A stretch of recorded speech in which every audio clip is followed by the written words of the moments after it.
The rain fell like bullets on the cracked pavement, but Serena Brooks barely felt it. Her daughter's small hand trembled in hers as they stood outside the boarded-up motel. The final door in a city full of locked ones now slammed in their faces.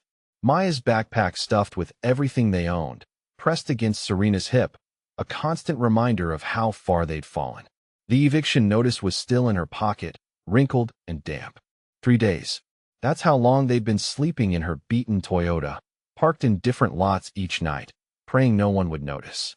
But the car had finally died that morning, coughing its last breath in an alley she didn't recognize. Now they had nothing. Nowhere. No one. Maya's voice cracked. "Where are we going to sleep tonight?" Serena opened her mouth, but the lie wouldn't come. She had no answer. The shelters were full. Her mother's house was gone, sold to pay for treatments that hadn't saved her. Friends had scattered when the bills started piling up.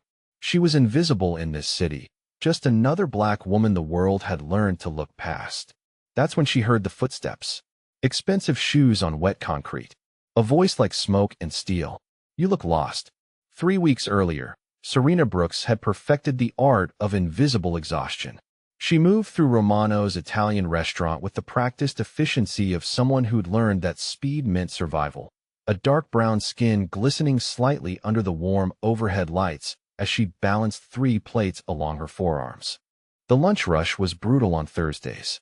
Businessmen who tipped poorly and spoke to her like she was part of the furniture.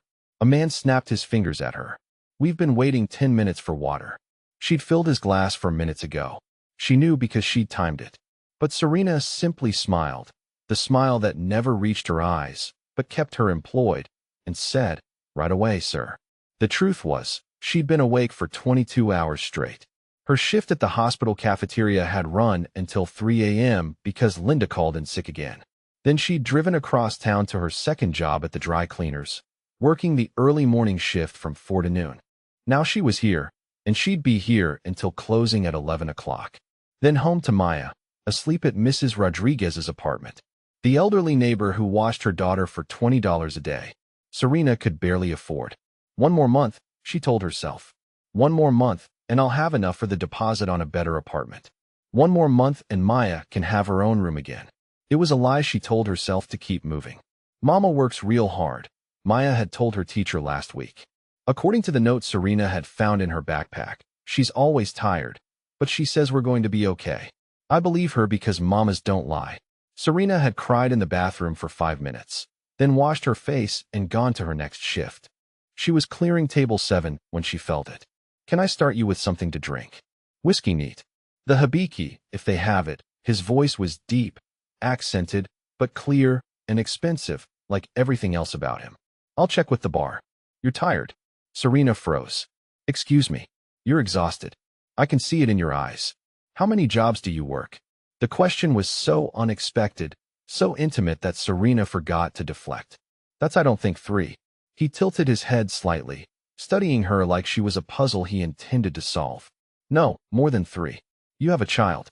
I can see the crayon stain on your sleeve you try to wash out, and you're working yourself to death for them." Something hot and defensive flared in Serena's chest. "My personal life isn't sit down. I'm working. I'm a customer requesting service." "Sit down." There was steel beneath the smooth words. Not a threat, but absolute certainty that he would be obeyed. Serena glanced toward Tony, who was watching with wide eyes, then carefully lowered herself into the booth across from this stranger who saw too much. "What do you want?" she asked quietly. "Your name." "Serena Brooks." "Serena," he said it slowly like he was tasting it. "Beautiful name. West African origin. Your parents chose." "Well, my grandmother chose it. She was from Ghana. Was passed 5 years ago." Serena didn't know why she was telling him this. Didn't know why she hadn't walked away. "And your daughter Maya?" "She's 7. Father gone." The word came out harder than she intended. "Left when she was 2. Hasn't sent a dime since." Daniel Kim nodded slowly, as if this confirmed something he'd already suspected. "You're drowning, Serena Brooks. Working multiple jobs, barely sleeping, sacrificing everything for a child who needs you alive more than she needs you exhausted. How long can you keep this up?" "As long as I have to." Serena lifted her chin. "We're managing." "No, you're surviving. There's a difference. What do you want from me?" The question came out sharper now. edged with desperation she couldn't quite hide. Why are you asking me these things? He leaned back, that intense gaze never leaving her face. I have a proposition for you. I'm not interested in not that kind of proposition. His mouth curved slightly. Not quite a smile. I need someone I can trust in my home. Someone to manage my household, cooking, cleaning, ensuring things run smoothly. The pay is $15,000 a month. You'd live on the property. Your daughter would have her own room, access to private tutors if you wish, health insurance, security. Serena's heart hammered. $15,000 a month. That was more than she made in 6 months working 3 jobs. Why me? Because you're desperate enough to say yes, but honest enough not to steal from me. Because you work hard. Because your daughter deserves better than watching her mother work herself into an early grave. He pulled a business card from his pocket, sliding it across the table. Think about it. You have until tomorrow to decide. I don't even know you. No, but I know you, Serena Brooks. I know you're 3 months behind on rent. I know your car needs repairs you can't afford. I know you go to bed hungry so your daughter can eat. I know you're one emergency away from complete disaster. He stood, straightening his suit jacket. I'm offering you a lifeline. What you do with it is your choice. He walked away before she could respond. Leaving the business card and a $100 bill on the table, Serena stared at the card. Heavy card stock, embossed lettering, an address in Lincoln Park, one of the wealthiest neighborhoods in Chicago. Tony appeared at her elbow. Did he just offer you a job? I think so. Serena's voice sounded distant in her own ears. Tony's expression was serious now. Daniel Kim he's not like other rich guys. There are stories, dark stories. If you work for him, I know. She tucked the card into her apron pocket. I know exactly who he is. But as she finished her shift, as she drove to pick up Maya from Mrs. Rodriguez's apartment, as she opened her mail to find another past due notice and a letter from her landlord threatening eviction, Serena kept touching that card in her pocket. A room for Maya. Security. She was drowning. He'd been right about that. And she was so tired of fighting the current alone. That night, after Maya fell asleep, Serena sat at their tiny kitchen table and stared at Daniel Kim's business card. She thought about her daughter's worn shoes, the medication she couldn't afford for her chronic asthma, the way Maya never complained, never asked for anything because she'd learned too young that mama couldn't afford extras. She thought about the way Daniel Kim had looked at her, not with pity, but with something else. Recognition. Maybe like he understood what it meant to fight battles no one else could see. Serena picked up her phone. Her hands shook as she dialed the number on the card. He answered on the first ring. I knew you'd call, Daniel Kim said. Because you're a survivor, Serena Brooks. And survivors know when to accept help. A pause. Come to the address on the card tomorrow at 9 a.m. Bring your daughter. I want to meet her. Daniel, if you're going to live in my home, we should be on a first-name basis. The line went dead. Serena sat in the darkness of her apartment, listening to Maya breathe in the next room, and wondered if she'd just made a deal with the devil, or if the devil was the only one willing to help her. The house wasn't a house. It was a fortress disguised as luxury. Serena stood on the circular driveway, Maya's hand gripped tightly in hers, staring up at the 3-story mansion that sprawled across a manicured estate. Iron gates, security cameras every 20 feet, men in dark suits stationed at discreet positions around the property, guards trying and failing to look like groundskeepers. Mama, Maya whispered, her eyes huge. Is this a palace? Something like that, baby. The massive front door opened before Serena could knock. A woman in her 50s, Korean with silver-streaked hair and kind eyes, smiled warmly. You must be Serena. I'm Mrs. Chun. I manage the household stuff. Please come in. The interior was all clean lines and expensive simplicity. Marble floors, modern art that probably cost more than Serena's entire existence. Floor-to-ceiling windows overlooking a garden that looked professionally maintained. Everything was pristine, cold, beautiful, and utterly lifeless. No photographs, no personal touches, nothing that suggested anyone actually lived here. Daniel is in his study. Mrs. Chun said, he's expecting you. Maya, would you like some juice and cookies while your mother talks with him? Maya looked up at Serena, seeking permission. Serena nodded, and her daughter followed Mrs. Chun down a hallway, glancing back twice to make sure her mother was still there. Serena walked toward the study alone, her worn sneakers silent on the marble. She felt shabby in her best jeans and cleanest blouse, painfully aware of how much she didn't belong in this world. Daniel Kim stood by the window, backlit by morning sun, hands in his pockets. He'd shed the suit jacket. His white dress shirt was rolled to his elbows, revealing forearms marked with muscle and a tattoo she couldn't quite make out. He looked younger in this light. Less corporate kingpin, more dangerous man playing dress-up. "You came," he said without turning. "You're paying me $15,000 a month to clean your house." "Of course I came." Now he turned, and his mouth curved. That almost smile again. "It's not just cleaning. It's managing the household. Overseeing the staff, making sure everything runs smoothly, cooking when I have guests." Serena crossed her arms. "You mean business associates, among others." When they pulled up to the mansion Monday morning, Maya pressed her face against the car window, breath fogging the glass. "We really live here now?" she asked for the 10th time. "We really do, baby." Their rooms were in the west wing, exactly as Daniel had promised. Maya's bedroom made her gasp. Princess bed with a canopy, shelves full of new books, a desk with art supplies, stuffed animals arranged carefully on the window seat. Someone had thought about what a 7-year-old girl would love. Maya threw her arms around Serena's waist. "It's like a dream." Serena's room was simpler but luxurious. King-sized bed, private bathroom with a soaking tub, a reading nook by the window, everything clean and new in hers. She sat on the bed and cried for 5 minutes, overwhelmed by the sudden absence of constant crisis. Then she washed her face, tied her hair back, and went to work. Mrs. Chin walked her through the household operations. 6 staff members total. Housekeeper, 2 security personnel who doubled as drivers, a gardener, a cook who came 3 days a week, and now Serena, who would coordinate everything. Daniel is particular, Mrs. Chun explained carefully. He likes order, precision, but he's fair. Treat him with respect. Do your job well, and he'll take care of you. And if I don't, Mrs. Chin's smile didn't quite reach her eyes. Let's make sure that doesn't happen. Serena learned quickly that Daniel's world operated on unspoken rules. He left for business every morning at 7 o'clock. He returned anywhere between 6 p.m. and 3 a.m. Some nights he brought guests, always men, always serious, always speaking in low voices that stopped when she entered the room. She learned to make herself invisible during those meetings, serve drinks, disappear. Maya adapted faster than Serena expected. The private tutor Daniel hired came 3 times a week. The rest of the time, Maya explored the garden, played with Mrs. Chen's cat, did her homework at the kitchen island while Serena cooked. For the first week, Serena barely saw Daniel.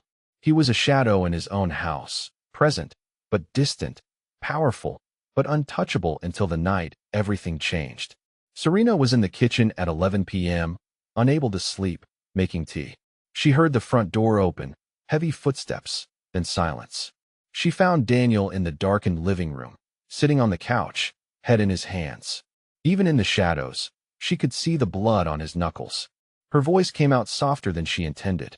He looked up sharply, and for a moment she saw something raw in his expression, pain, exhaustion, a weariness that matched her own. Then his mask slammed back into place. "You should be asleep." "Couldn't sleep. I was making tea. Would you like some?" He stared at her for a long moment, then quietly, "Yes, thank you." Serena brought him tea in a mug, not the fine china she'd used for guests. Something about the late hour, the darkness, the blood on his hands. It called for comfort, not formality. "Whatever this is between us." She pulled back enough to meet his eyes. "I know it's complicated. I know there are 1,000 reasons why this is a terrible idea. But for once in my life, I want something just for me, not for survival, not out of desperation, because I choose it." Daniel's hands framed her face like she was something precious. "You deserve better than me. Let me decide what I deserve." He kissed her again, slower, this time, deeper, full of promises neither could voice. When they finally pulled apart, Daniel stood, offering his hand. "Come with me. To my room. I want to hold you. Just hold you. Fall asleep with you in my arms like a normal person instead of a man who can't remember the last time he wasn't alone." His expression was vulnerable. "Tell me no if you need to. I'll understand. But if you say yes." Serena took his hand standing. They walked upstairs together, hands clasped, 2 broken people seeking wholeness in each other. In his bedroom, which she'd cleaned a dozen times but never truly seen, Daniel undressed to his undershirt and boxers, then held the covers open in invitation. Serena slipped out of her jeans down to her tank top and underwear, hyper-aware of her own vulnerability. But when she climbed into bed beside him, Daniel simply wrapped his arms around her and pulled her against his chest. "Sleep," he murmured into her hair. "I'll keep watch." And for the first time in 7 years, Serena fell asleep, feeling safe, protected, treasured. Outside the window, dawn approached. And in that mansion full of expensive things and dangerous secrets, two people found something money couldn't buy and power couldn't create. They found each other. 3 days later, everything fell apart. Serena was in the kitchen preparing dinner when the front door slammed open, shouting, running feet. Then Daniel's voice, cold and lethal. "Get them out now." Mrs. Chin appeared in the doorway, face pale. "Take Maya and go to your rooms. Lock the door. Don't come out until I tell you it's safe." "What's happening?" "Please, Serena, trust me." Serena ran, found Maya in the garden, grabbed her hand, pulled her upstairs. Maya's questions, "Mama, what's wrong? Why are you scared?" went unanswered as Serena locked them in her bedroom, barricading the door with furniture. Through the floor, she heard voices. Angry, threatening. Someone speaking Korean. Rapid fire and furious. Then Daniel responding in the same language. Each word sharp as a blade. A gunshot. Maya screamed. Serena pulled her daughter close, covering her ears, heart hammering so hard she thought it might explode. Silence. Terrible, heavy silence. Then footsteps on the stairs.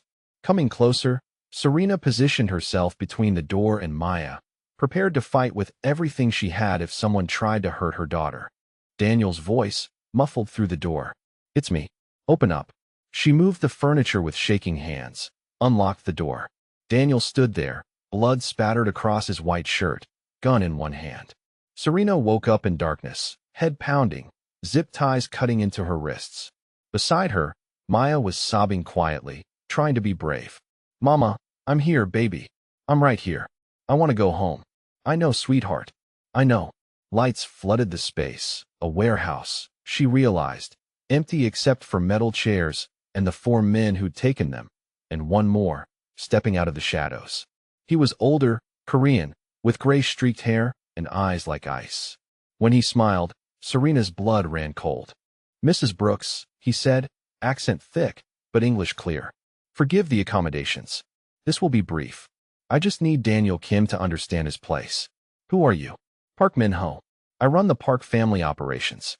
Daniel has been difficult lately, refusing alliances, eliminating my men, acting like he's above the old ways." He crouched in front of Maya, who whimpered. "Pretty little thing. Such a shame. Don't you touch her." Serena lunged forward, chair and all, placing herself between him and Maya. "Brave mother. I respect that." Daniel chose well. He stood, pulling out a phone. Let's see how fast he moves when motivated properly. The call lasted 30 seconds. Park Min-ho spoke rapid Korean, then switched to English. 1 hour, Daniel. The old rail yard on 87th Street. Come alone, or I start cutting pieces off your woman until you do. And the child? Well, children are so fragile. He hung up, smiled at Serena. He'll come. They always do for love. That's why love makes us weak. You're wrong, Serena said, voice steady despite her terror. Love doesn't make us weak. It reminds us what we're fighting for. Philosophical. We'll see how philosophical you are in an hour if Daniel disappoints me. Daniel arrived in 45 minutes. He walked into that warehouse alone, hands raised. No visible weapons, but everything about him radiated lethal intent. Let them go, he said in Korean. This is between us. You think you can demand terms? Park Min-ho laughed. You're outnumbered, outgunned. Your woman and the child will die if I give the word. Then give it. Daniel's voice was dead calm. And watch what happens next. You're bluffing. Daniel's smile was a predator baring teeth. You made a mistake, Park. You threatened what's mine. Now your entire organization is burning. Your warehouse is raided by federal agents. Anonymous tip untraceable. Your account's frozen. Your lieutenants. Half are dead. The other half are talking to prosecutors for immunity. Park Min-ho's face went pale. You're lying. Check your phone. I'll wait. The older man pulled out his phone, scrolling frantically. His expression went from disbelief to rage. You destroyed my family. You touched mine. What did you expect? Daniel took a step forward. I gave you a choice. Stay in your lane. Respect boundaries. You chose war. Now you lose. I still have them. Park grabbed Maya, pressing a gun to her head. One move, and the shot came from nowhere. Park Minho dropped. Bullet hole in his forehead. Let me spend the rest of my life returning the favor. Serena kissed him before the judge finished, breaking protocol, making everyone laugh again. The reception was quiet. Dinner, champagne, Maya running around the garden with Mrs. Chin's grandchildren, who'd been invited for the occasion. But as night fell and guests departed, Daniel found Serena on the garden bench where they'd first kissed. Kim, he said, sitting beside her. How does it feel? Surreal, perfect, terrifying. She leaned into him. Like everything good, I never thought I'd have. This either. A wife, a family, something worth protecting beyond power and territory. He tilted her face toward his. You've changed everything, Serena. You changed everything first. You saw a desperate woman and her daughter and offered salvation when no one else would. You gave us a life. And you gave me a reason to live it. Later that night, in his bedroom, their bedroom now, they made love for the first time, slow and careful, learning each other's bodies, mapping scars and soft places. When Daniel moved inside her, when Serena arched beneath him, it wasn't just physical. It was covenant promise forever. Afterwards, lying tangled together, Daniel traced patterns on her shoulder. I need to tell you something, he said quietly. The Park family is finished, but there will be others. There will always be threats. I can't promise you a peaceful life, Serena. I can only promise to fight for you with everything I have. And I'm not naive enough to think danger is gone forever. But we're stronger together than apart. She turned to face him. We'll face whatever comes as a family. You, me, Maya, that's our strength. What did I do to deserve you? You opened your heart when the world told you to stay closed. You chose love when violence would have been easier. You let us in. She kissed him. That's what you did. You chose us. A knock on the door interrupted them. Maya's small voice. Mama, Mr. Daniel, can I come in? Daniel pulled on pants while Serena wrapped herself in his shirt. Come in, baby. Maya shuffled in, clutching her favorite stuffed bear. I had a bad dream about the bad men. Serena's heart broke. Oh, sweetheart. Can I sleep with you guys, please? I'll be really quiet. Daniel answered before Serena could. Of course you can. Come here, Maya. He lifted her into the bed, tucking her between them. Maya sighed, immediately relaxing. Can I? She asked sleepily. Can I call you Dad? Since you married Mama. Daniel went completely still. Serena saw tears well in his eyes. The first time she'd seen him actually cry. His voice broke. I would be honored, Maya. So honored. Good night, Dad. Good night, daughter. Maya fell asleep within minutes, safe between her parents. Serena reached across her daughter, taking Daniel's hand. Dad, she mouthed. He smiled, radiant despite the tears. Family, he mouthed back. They fell asleep like that. Something in me recognized something in you. Survivor calling to survivor. Fighter to fighter. He lifted her hand to his lips. You saved my life that day, Serena. Not just by accepting my offer, by reminding me I was human, and you saved mine. You gave us a home when we had nowhere to go. Their eyes met across the table, and for a moment they were back in that first encounter. The exhausted single mother and the lonely crime lord. Two people drowning in their separate ways. Now they were husband and wife, parents, partners, survivors who'd found more than shelter. They'd found love. You do now, Serena said softly, recalling that moment in the rain when she'd whispered her desperation and he'd offered his protection. I do, Daniel agreed. I always will. You and our children, my family, my purpose, my redemption, our redemption, Serena corrected. We saved each other, Daniel. Love saves us from ourselves. They ordered dinner. Simple pasta, nothing expensive, and talked about their children, their plans, their dreams, like normal people, like they weren't built from violence and desperation. Because in the end, that's what they'd become, normal, a family.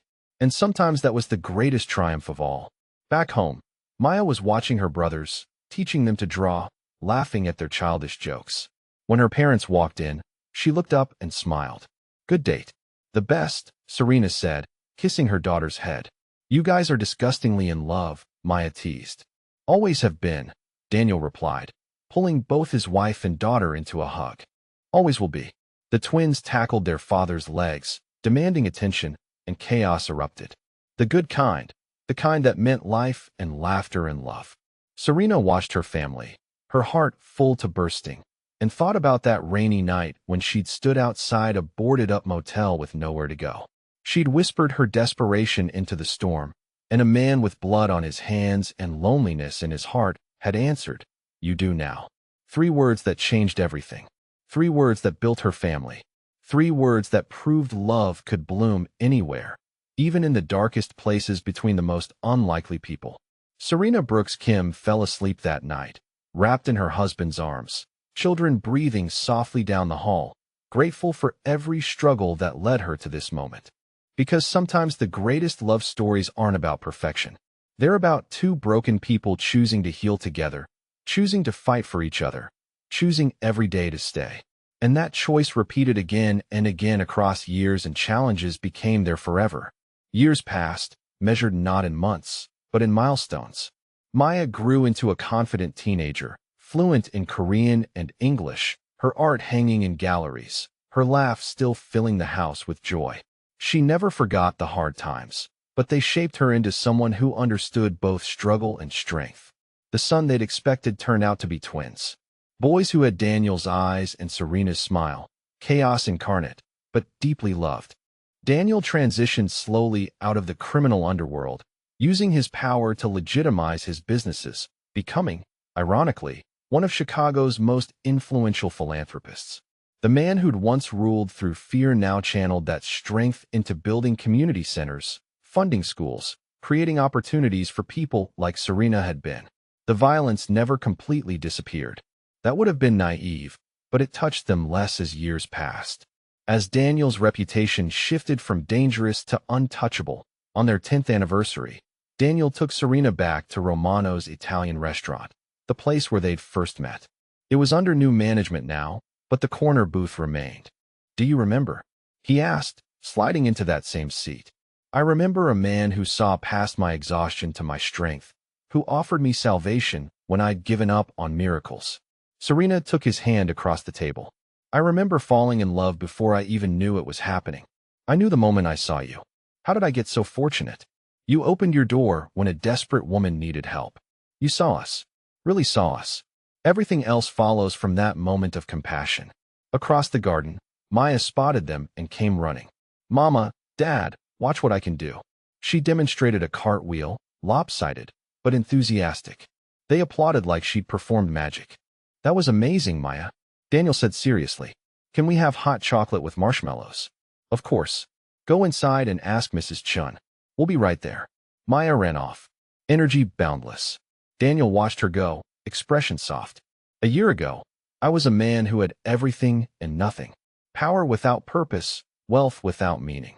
Then you walked into my restaurant, exhausted and desperate and fighting for your daughter, and everything changed." He turned back to Serena. "You whispered, 'We have nowhere to go.' And I realized I could give you somewhere. Not just shelter, home, family, love. And you did. You gave us everything." He kissed her forehead. "You gave me everything. You taught me that strength isn't about control. It's about vulnerability. That family isn't a weakness. It's the greatest strength of all. That love doesn't make us soft. It makes us worth saving." They stood together in the golden afternoon light, watching their daughter play, feeling new life grow between them, building something neither had thought possible. Daniel had been raised to be a monster, to take and control and dominate. But Serena had shown him another way, had reminded him that beneath the violence and power was a man capable of tenderness, of sacrifice, of love so fierce it transformed darkness into light. "Whatever comes next," Serena said quietly, "we face it together." Daniel agreed. "Always together." Inside, Mrs. Chun was making hot chocolate. Maya was setting the table, chattering about her day. The house that had once been cold and empty now rang with laughter and life. And 2 people who'd been lost, a single mother fighting impossible odds, and a crime lord who'd forgotten how to be human, found their way home. Not to a place, but to each other. That night, after Maya was asleep and the house was quiet, Daniel and Serena stood on their bedroom balcony, watching the city lights. "Do you ever regret it?" he asked. "Choosing this life, choosing me?" "Not once. You every day, I wake up terrified I'll lose you." lose this, but I've never regretted it. You're the best decision I ever made. We're the best decision we ever made. Serena corrected. This isn't you saving me or me saving you. It's us choosing each other. Every single day. He pulled her close, and they stood there wrapped in each other until the stars came out. Somewhere in the city, danger still lurked. Enemies still plotted. The underworld never rested. But in that moment, in that house, a family forged in crisis, strengthened by love, bound by choice, stood together against the darkness.